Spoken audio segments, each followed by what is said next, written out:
Selamat siang Ibu. Perkenalkan, nama saya Muhammad Dava Maluda dari jurusan Administrasi Publik dari Fakultas Ilmu Sosial dan Ilmu Politik Universitas Jenderal Sudirman. Baik, sebelumnya terima kasih banyak Ibu atas waktunya. Di sini izinkan saya untuk mewawancarai Ibu untuk memenuhi mata kuliah kebijakan publik. Pertama, saya ingin bertanya Ibu terkait kebijakan yang ada di Desa Ligasari. Kalau kebijakan itu banyak kebijakan, Yeah. antara lain dalam hal pembangunan. Kita bicara pembangunan desa ya. Pembangunan desa itu tidak hanya pembangunan fisik tapi juga non fisik.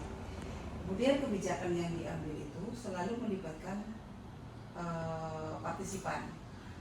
Masyarakat selalu dilibatkan dari berbagai unsur, dari berbagai lembaga. Ada kelompok remaja, itu kan ada kita libatkan. Kemudian ada kelompok perempuan, perwakilan perempuan. Kemudian ada PKK, kemudian ada RT, RW, tokoh masyarakat, tokoh agama, kita libatkan semua. Karena kalau tidak dilibatkan dalam mengambil kebijakan, tentunya nanti banyak protes. Nah, makanya semua lembaga dan juga organisasi, di sini organisasi ya otomatis dari karakter rumah kita libatkan.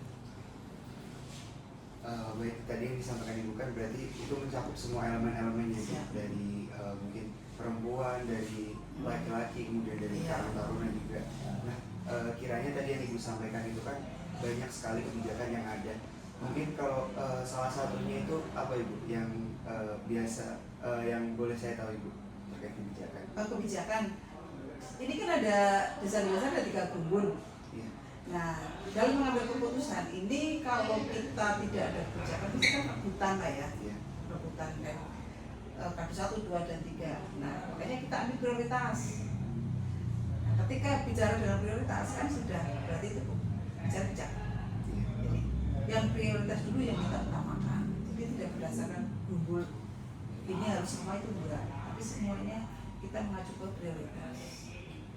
Berarti dari segi prioritas itu diperhatikan juga Ibu apabila ada prioritas yang sangat urgent berarti langsung didahulukan. Ya, itu didahulukan. Karena kan tugas kepala desa terpilih membuat RPJM desa tahunan menurut jabatan. Kalau jabatan lama itu 6 tahun, nah dengan undang-undang yang sekarang, undang-undang nomor 2024 itu sekarang menjadi 8 tahun. Makanya RPJM-nya kemarin ada perubahan, ada tambahan 2 tahun. Nah, itu kita kan harus mengambil kebijakan juga. Kita juga menyusun RPJM untuk 2 tahun. Nah, kebijakan yang saya ambil karena ini tambahan 2 tahun, saya ingin apa yang belum terlaksana tertuang di kemarin kan di periode saya ini kan terpangkas anggarannya karena adanya COVID. Nah, berarti kan tertunda 2 tahun. Nah, untuk ini kebijakan saya ambil yang 2 tahun yang kemarin tidak terlaksana, ya itulah yang saya ambil untuk menutupi bukan kegagalan, tapi untuk menutupi yang seharusnya dilaksanakan, tapi karena anggarannya untuk COVID jadi tidak terlaksana. Baik Ibu, terkait apa ya, tantangan kan mungkin tadi Ibu sampaikan bahwasanya waktu itu dari beberapa tahun yang lalu kan ada COVID dan sempat dialihkan juga untuk dana anggaran di tahun ini, di 2 tahun ke depan. Nah, untuk tantangan kiranya mengambil kebijakan Ibu yang tadi sudah disampaikan Ibu, kiranya apa aja? Oh, tantangan pada saat itu di tahun 2020 sudah dianggarkan 200 juta anggaran untuk membangun aula, karena Desa Ligasari aulanya kebetulan sudah terlalu lama mungkin bangunannya, dan kayunya lapuk dan ambruk. Nah, itu kan harus terlaksana. Tapi karena ada ada COVID, jadi kan tidak boleh, dan dana itu dialihkan untuk PLT pada waktu itu. Nah, tantangan ini kemudian bagaimana tantangan di masyarakat kan jelas. Masa tidak ada gedung, orang kan tidak, masyarakat awam kan tidak tahu. Artinya dana desa banyak. Padahal yang sudah dimasukkan APBDes, kemudian tiba-tiba ada surat edaran tidak boleh untuk dana desa, tidak boleh untuk fisik. Akhirnya sudah kita alihkan. tantangannya jelas loh, kok sudah dianggarkan nggak bisa terlaksana. Kenapa? Kita sosialisasi ke masyarakat, semua perangkat desa wajib untuk turun ke masyarakat. Kenapa tidak bisa terlaksana? Saya jawab ketika ada yang tanya, nah, sampean yang tanya dapat BLT apa enggak? Dapat dari itu. Kalau BLT saya cabut, bagus untuk BLT dengan anggaran awal untuk pembangunan aula itu malah lebih banyak diserahkan ke BLT pada waktu itu. Karena ada di situ ada aturan 40% minimal untuk BLT. Coba bayangkan minimal. Kalau maksimal sih gampang ya, tapi minimal kita kan harus benar-benar cari 40. Berarti kan di atas 40 boleh. Hampir separuhnya untuk BLT. Berarti dari tantangan yang tadi disampaikan Ibu, ya mungkin ada pengalihan dari minimal 40% itu ya Bu, dan dibagikan ke disalurkan ke BLT. Dan mungkin banyak yang belum tahu juga dari peralihan itu, dan dari Ibu melakukan sosialisasi kepada warga yang ada di sini gitu.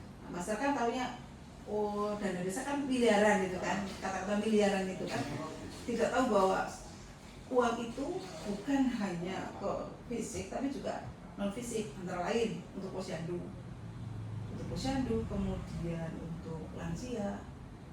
Nah, di sini ada posyandunya ada 9 pos. Satu pos itu minimal itu 50 anak. Itu didanai oleh dana desa. Ya. Terus kemudian ada Karang Taruna. Kan ada juga pembinaan Karang Taruna, ada Linmas, PKK. Nah, mereka masyarakat kan ngerti nih miliaran itu kemana gitu kan. Padahal ada di situ persentase untuk pemberdayaan ini 20%.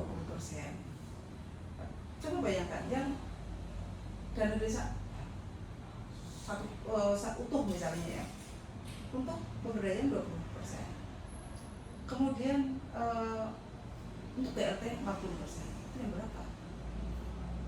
Nah itu kan belum dari 50% itu pembinaan.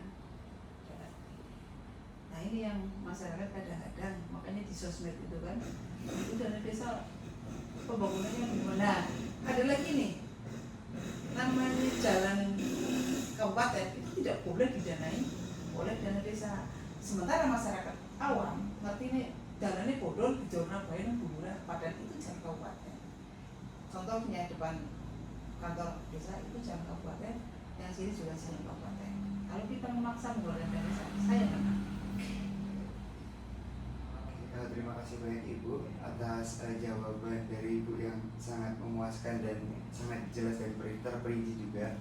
Mungkin untuk wawancaranya sudah selesai dan pertanyaan juga sudah saya ajukan semua. Sebelumnya saya ucapkan terima kasih sekali lagi Ibu. Mungkin dari saya itu saja, kurang lebihnya mohon maaf Ibu apabila ada tutur kata yang kurang berkenan dari saya mohon maaf Ibu. Ya, sebaliknya kalau jawaban saya kurang memuaskan ya mohon dimaklumi, wis tua.